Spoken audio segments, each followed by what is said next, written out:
What's happening? It's Shane here, and in today's video, I'm going to be talking about the top 5 personal finance tips for teenagers. And I think this is going to be a very valuable video for you to watch. I'm going to talk about what I think is the most important things when it comes to personal finance and career and all that sort of thing that I wish I knew when I was that age. But before we get into it, make sure to gently tap the like button, hit that subscribe button, and ring the notification bell.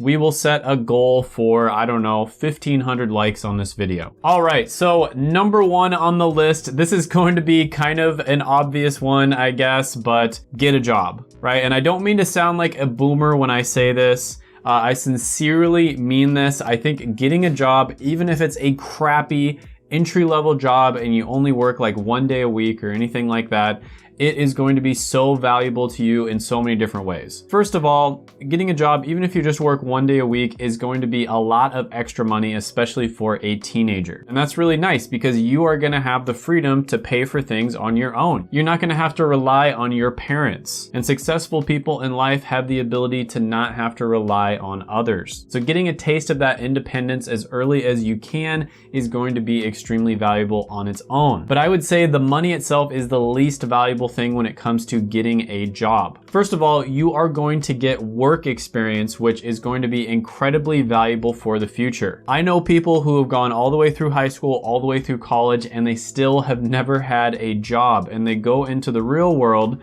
in an entry-level job and they do not have any idea what they're doing. There's a lot of things that you're gonna learn, all the way from really basic stuff like how to use a fax machine, how to use a phone, all the way to more subtle things that are kind of like soft skills that are hard to describe, but it's basically just being a professional, being somebody who is effective but also fun to be around at work. And even if you get a job that you absolutely hate, it's going to set a low bar for jobs.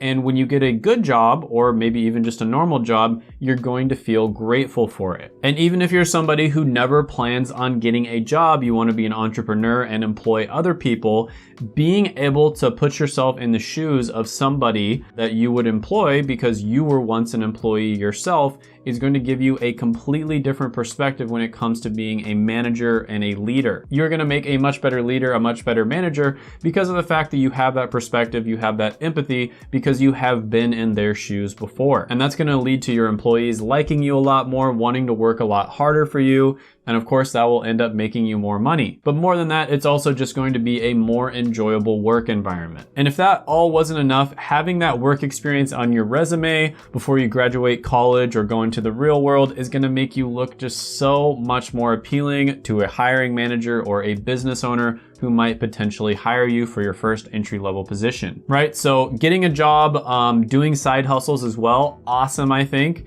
I guess that's kind of along the same lines. I'm gonna go ahead and just put them in the same category. Side hustles are great as well because again, you're earning money. Side hustles are a little bit more entrepreneurial. I would say side hustles are almost like entrepreneurship with training wheels. But all of these things are great because they are showing that you can take initiative. They're showing that you can earn your own money and be more independent. So even if you're just doing, a part-time shift every 2 weeks, something like that, something super basic, doesn't take up very much of your time, do it. Absolutely do it. Number 2 on the list is going to be for those of you who want to go to college, which, my channel, a lot of it is about college degrees. So a significant amount of you probably do.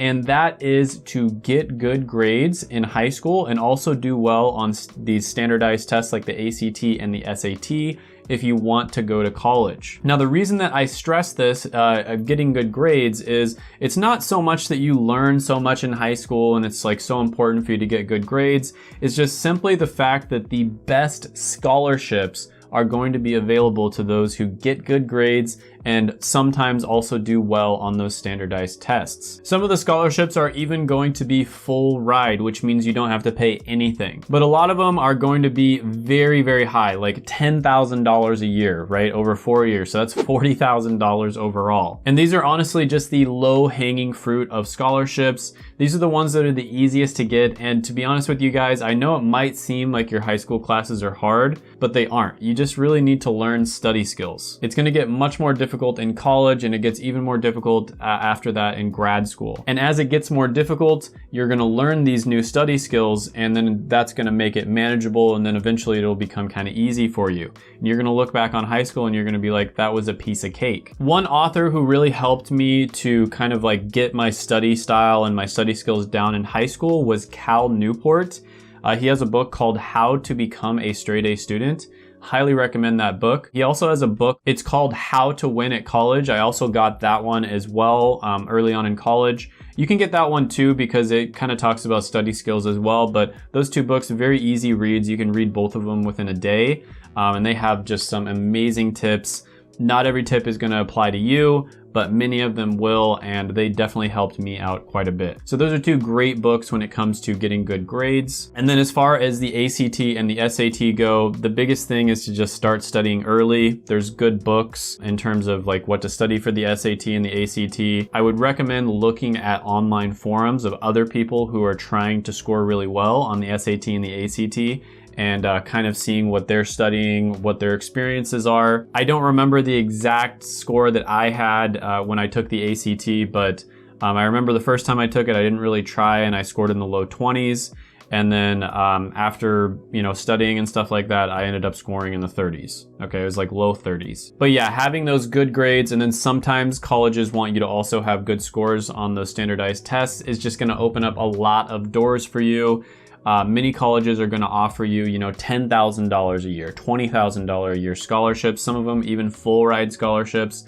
And so that is just the low hanging fruit. On top of that, you should be applying for scholarships, especially in your junior and senior year, even if they're just $500, $1,000, $1,500 ones. Those little ones really do add up. And so this is a great way to pay for most of your college and set yourself up for success, because the average person is taking out nearly $40,000 in student loans, and it takes them 20 years to pay them off. So if you can just avoid that whole situation in the first place, that is going to be great for you. Number 3 on the list is to start investing. And you might think, well, you can't start investing until you're 18, right? Actually, there are ways for you to start investing even as a minor. And basically what you do is you open up a custodial account. And a custodial account is where you get your parents to sign off on it, and you are trading on behalf of them. And it might be your money that you are investing, but it's technically a custodial account under your parent, or maybe some other person that is technically your guardian. But yeah, investing as early as possible, even if it's just a tiny amount of money, $50, $100, $20 even with some of these apps. Absolutely a great thing to do.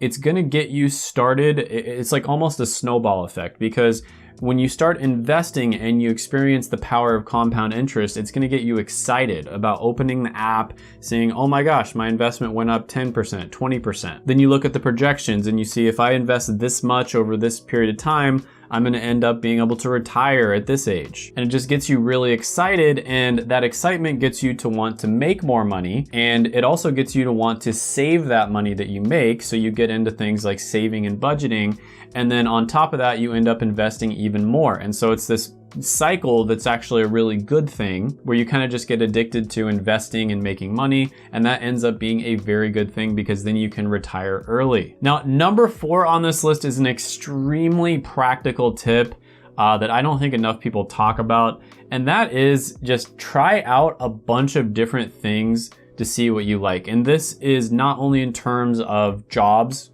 but it's also just in terms of life in general. Just like try out a bunch of different stuff and see what you genuinely enjoy. So for instance, a lot of things in my life that I really enjoy, I almost did them on accident, right? It was like a friend was just like, hey, do you want to come with me? I'm doing this or that. And I had nothing to do. So I went with them, and I did whatever they were doing, and then I just really enjoyed it. And so you should really say yes to a lot of these things. Try out different stuff. Try skiing, try playing basketball, try all these different things, try different arts and crafts, and see what you truly enjoy. And really what you want to do is try to notice the difference between things that temporarily make you happy for a split second And this, example of this would be like eating ice cream, drinking soda, versus things that make you happy on a deeper level, and a lot of the time it brings you lasting joy, right? So one of the things I absolutely love doing is I love reading about history, right? I love reading history books, and I love listening to podcasts. It's definitely one of my passions in life. I really enjoy doing it. It's probably something that 90% of the people watching this are like, that sounds incredibly boring. I would never want to do that. I wouldn't wish that on my worst enemy, but it's something I absolutely love. But that's actually kind of what you want to find, especially in your career. There's the concept of ikigai, which I've talked about quite a bit, which is basically just balancing practicality with passion. Another way to look at it, and I got this from Naval Ravikant, who gives really good advice on money, especially if you're somebody in the tech startup world.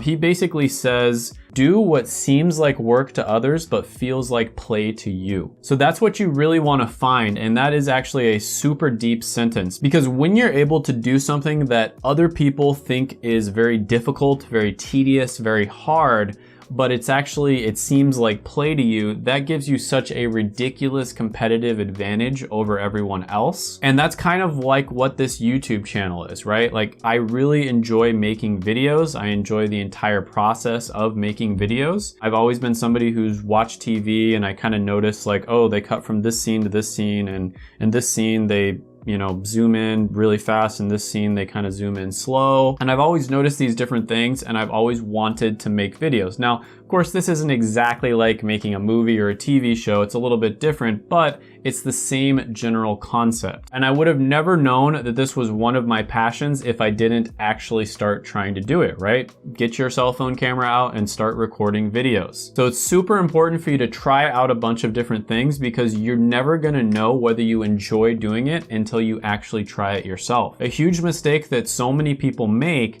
is they see, like a TV show, for instance. They see a TV show about doctors, and it glamorizes the life of a doctor, and they think, you know what, I want to be a doctor. Or maybe they even feel a lot of pressure from their family, like, oh, I want to be a doctor because my family wants me to be a doctor. But have you ever actually shadowed a doctor and seen what they do in real life? Have you ever seen what the real life of a doctor is on a day-to-day basis? Because that can be a great choice for some people, but for many people, it's going to be a nightmarish job. And that's why you see ridiculously high depression rates and suicide rates with doctors, in my opinion, is because the expectation is so different than the actual reality. So yeah, super, super important, just especially at this time in your life when you're young, just to try a bunch of different things out to figure out what you like. It's kind of like your favorite food. Think about your favorite food.